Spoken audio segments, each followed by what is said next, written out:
Salam sejahtera dan Malaysia Madani. Saya Saranya Ana Perempuan Nagalingam. Saya merupakan murid tingkatan 4 di SMK Padang Puluh. Hari ini saya ingin berkongsi tentang novel Meniti Impian di Jaring.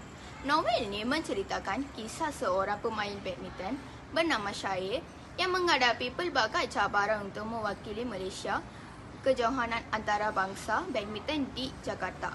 Walaupun dia gagal di kejohanan terbuka Johor, dia mendapat peluang itu daripada mengganti Gobinat, iaitu rakan yang mengalami kemalangan.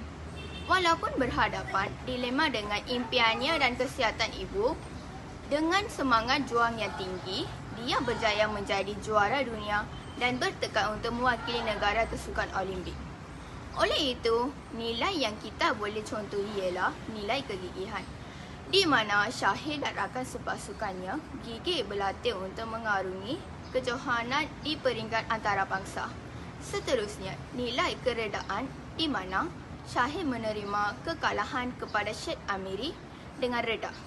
Pengajaran untuk novel ni, kita perlu mengelakkan diri daripada sikap pilih kasih kerana integriti lebih penting daripada kepentingan diri sendiri. Kita juga perlulah berpegang kepada pesanan atau nasihat yang disampaikan oleh seorang. Setakat itu saja. Sekian, terima kasih.